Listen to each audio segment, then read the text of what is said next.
So our final session for the day, and I have the privilege of introducing the World of Women NFT project, which is only sort of 6 to 8 weeks old, something like that. And we have Yam and Raf, co-creators, Yam, the head artist of the project as well. This has been a phenomenal project to see the growth of, with lots of sort of celebrities jumping into the project just over the last few weeks. So really excited to listen to Yam and Raf tell the story of World of Women. And Yam, I hope your voice is okay. We've been seeing the tweets of late that you may have a bit of an issue there, but hopefully your voice is fired up. If you guys are happy to go for sort of 15 to 20 minutes, we can take questions from the floor to finalize this particular session. So over to Yam and Raf from the World of Women. Hi, thank you so much for having us. And yes, my voice is better, as you can tell. She's been drinking a lot of tea. Actually. Yeah, I'm still drinking tea, just in case. So yeah, we are the co-founders of World of Women. Raf here, I am Yam, and together with our two developers who are not here with us today, BBA and Tomai.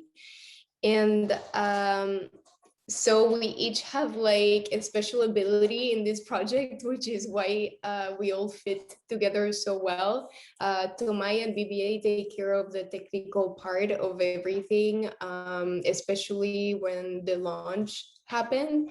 And Raf is the organization master and I am the artist. Nice. Yeah, exactly. So thank you so much for having us. I think we are the last today, so it's been a long day for you. I'm sure you're a bit tired, Greg. As Yam said, we're a team of four co-founders. Actually, people usually think we're only two, but we have a big group behind, and we're all following and pushing the project right now. So what is it? What is WoW actually? Because I think not everyone knows about World of Women. This is not as obvious. We're not 6 to 8 weeks old now. We're a bit more than 2 months actually. We launched on the 27th of July, and we are basically a collection of 10,000 ERC 721 tokens. It's very classic in the NFT sphere. They were all hand-drawn by Yam, or all the assets and attributes, and they are all sold out now, and they're all being collected around the world right now as we speak. And this is pretty much it. I mean, I'm not sure about the audience here. We can develop a bit further about NFT projects. If not everyone is aware about what all of this is about, we would be happy to explain further. But I'm not sure.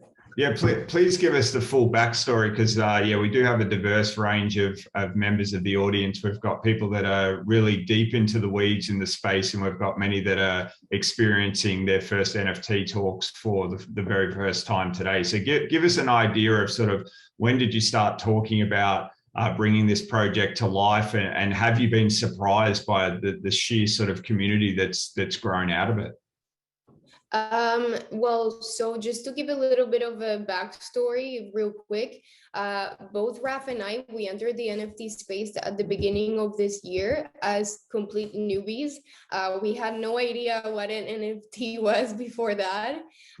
So we entered the space for different reasons. I entered as an artist trying to sell my single edition art pieces, which I managed to do quite well, luckily for me. And Raf entered more because he was interested in this innovative new space, more in like the tech aspect of it. And as I was going through my journey of being an artist, an NFT artist, and growing my Twitter account and making contacts and selling art and such, Raf was really getting to discover as well the other side of things that are more specific and technical about the NFT space. And at one point, I was just like, hey, so I'm drawing women, like that's my thing. I draw women. I'm all about conveying a message of empowerment and female diversity through my single edition art pieces. It's going quite well, but what if we did a collectible project? Because I haven't seen a collectible project doing that yet.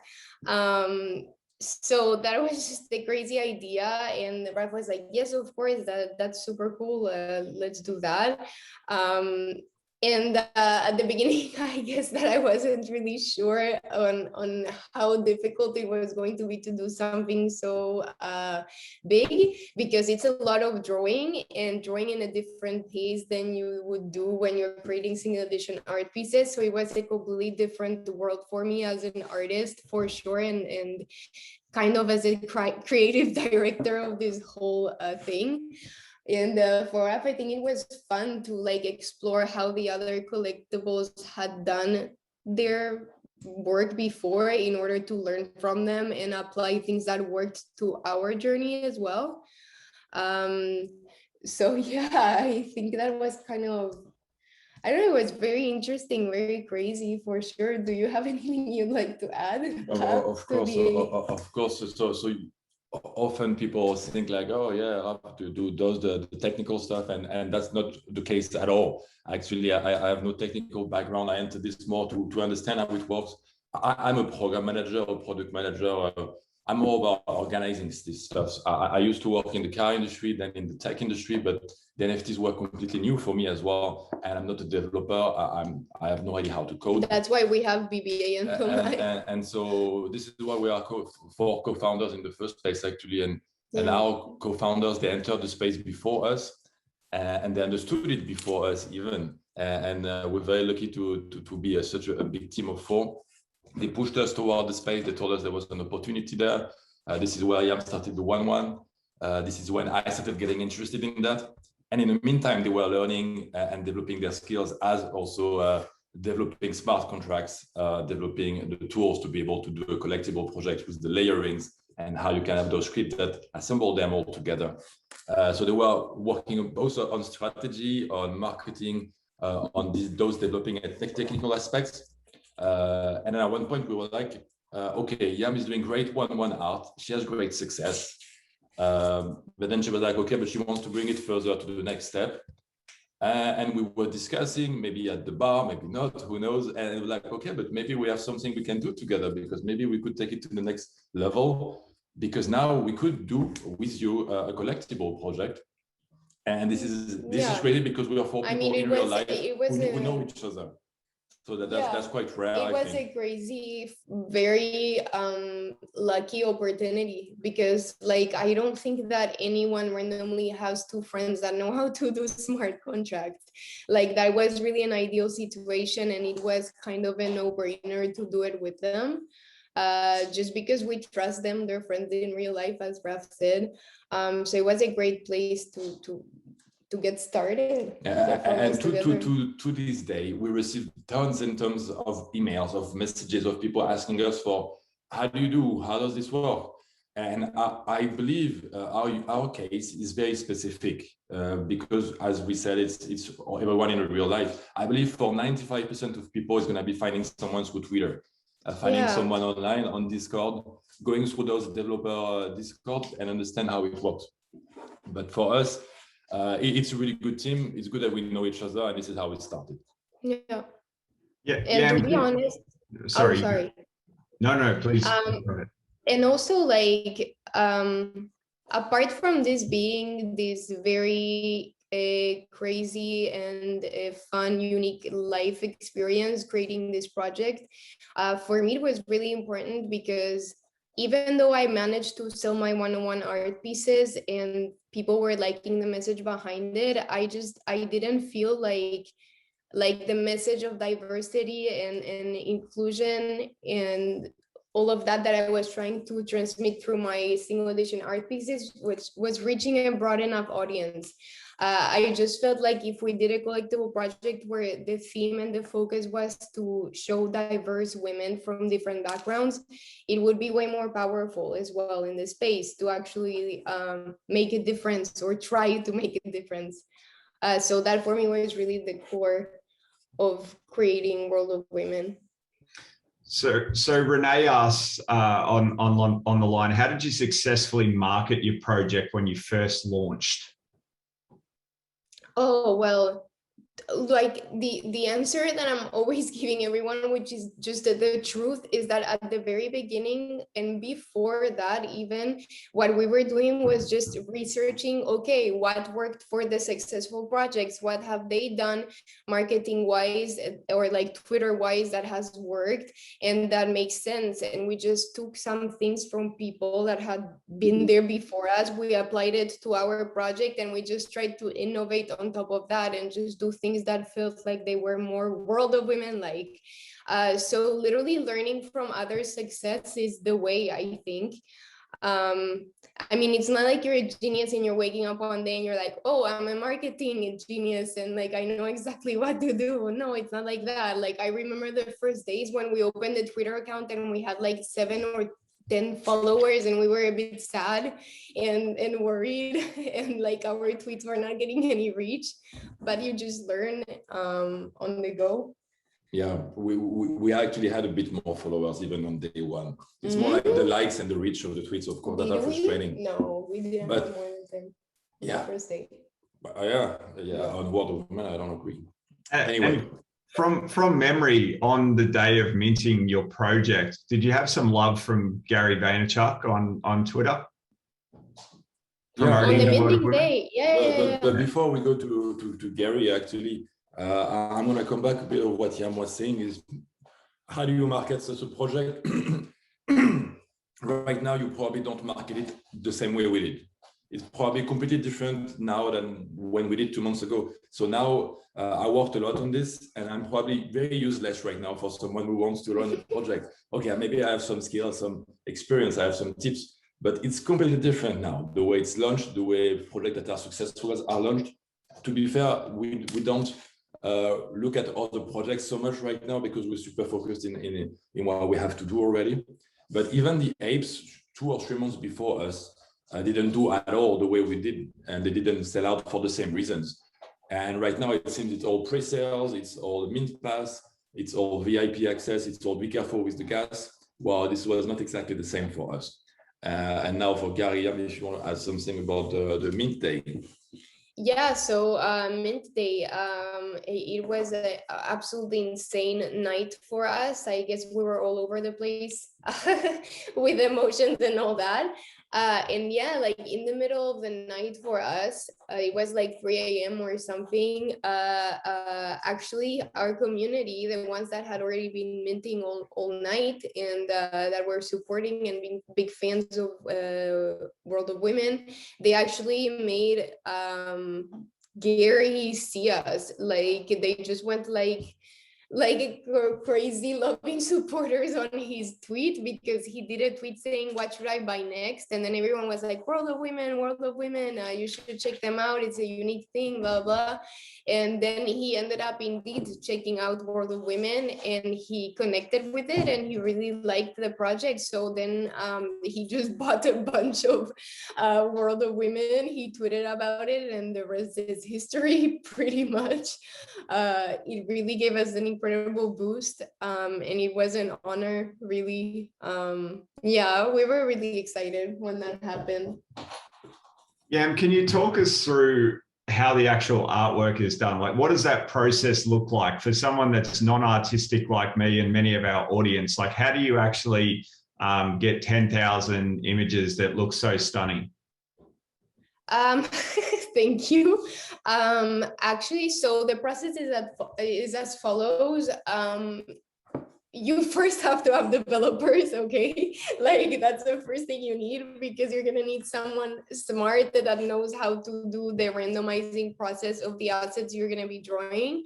Then what I did was basically find a base. Well, I mean, after a lot of sketches, I created a base woman that I thought was ideal and what I was looking for the collection. And then I start building up on top of that base that I've created. So diverse skin tones, face accessories. So I start drawing everything in categories. So for example, I have hairstyle categories. So I draw an X amount of hairstyles that fit the base that I have drawn. And same for clothes, same for face attributes, lip colors, mouth shapes, etc. It's all going on top of it. It's like a lot of layering at the end. And I ended up drawing about 200 assets of these different categories that I just mentioned, which took about 2 months or so.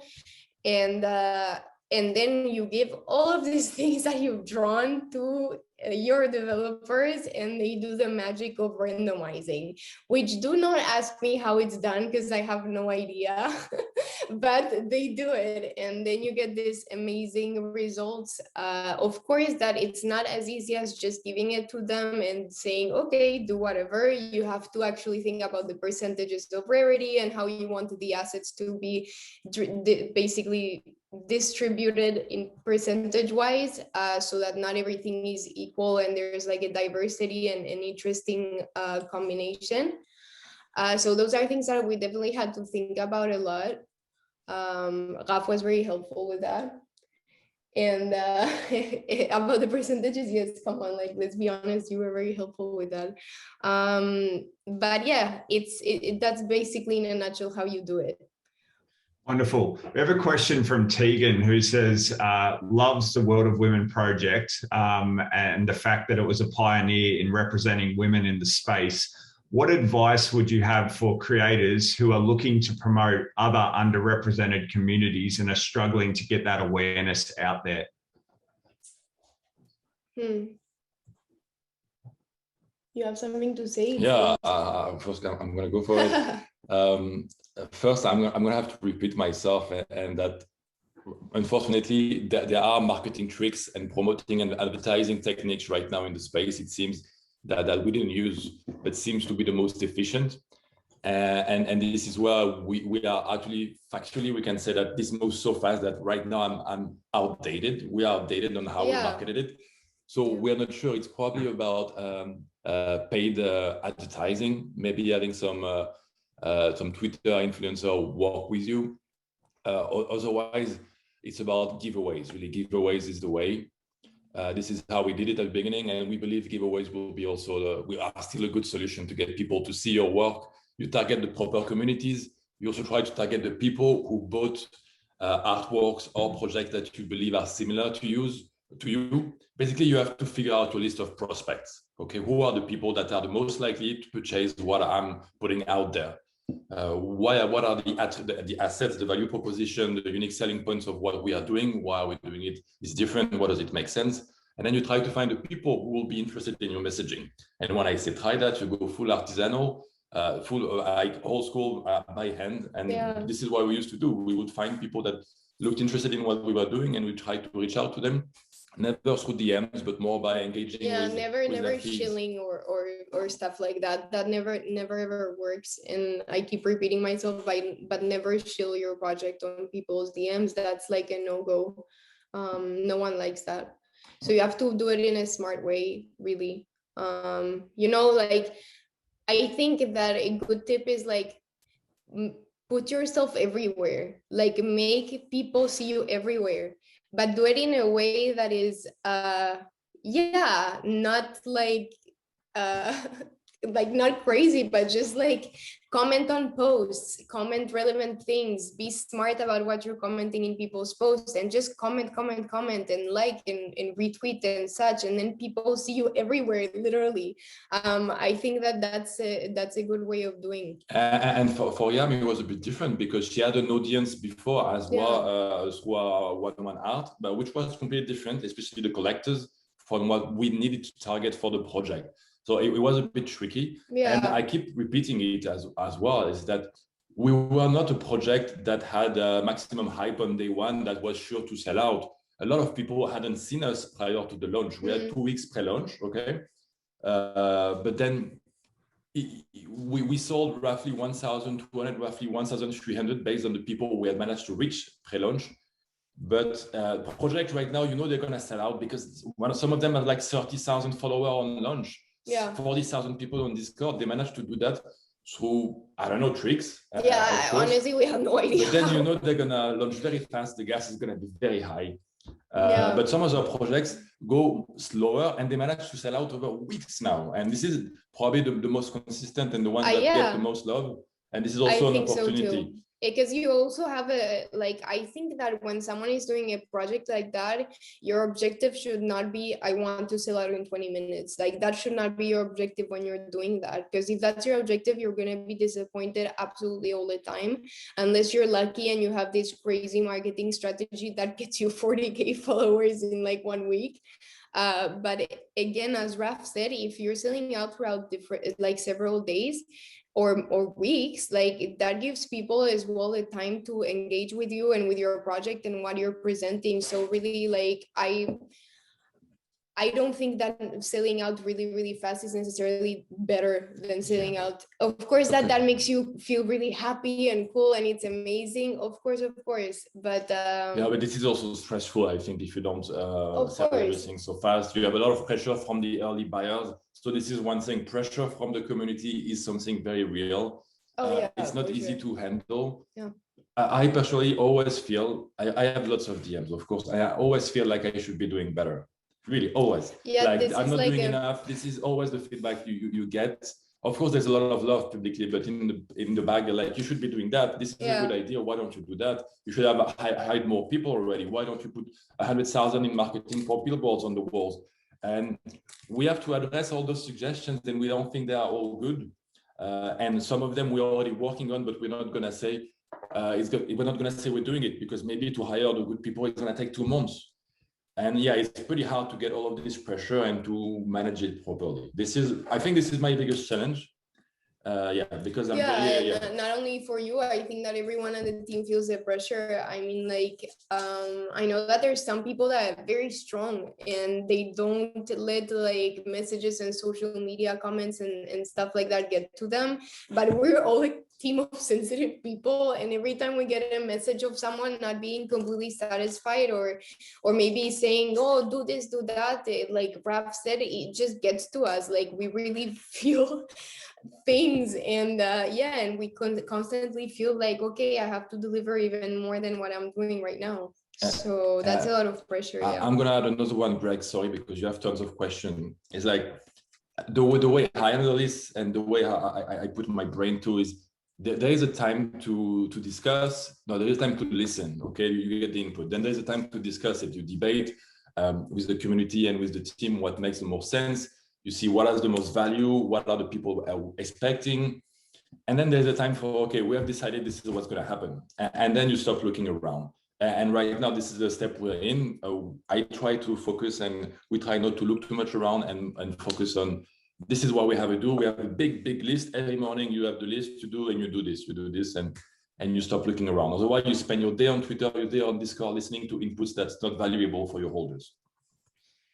Have you had a chance in the last 3 months to essentially just stop and take stock of essentially the amazing success that you've had? Because Raph, you talk about how head down you are right now and still building out this project. And, you know, I've seen it firsthand that you've got a lofty ambitions for where the project's going to go. But have you actually been able to have that moment to take a deep breath and just gone, what an incredible success this has been? Can I start? No, you want to start? Oh, okay. You want to go? No, go ahead, baby. Go ahead. I was talking first last. Go ahead. You know, I think that the day that everything happened, when we launched it and stuff, that was very emotional for us. So we had a lot of moments of trying to breathe. That's for sure. I am not very sure that we've had a moment like, or several days to take them completely off and be like, wow, like we did this, and like, you know, I don't think we've had that yet. Of course, that we've had a lot of moments where like, wow, this is incredible, this is a dream. But the completely like shutting down moment where like, wow, I don't think we've had that. No.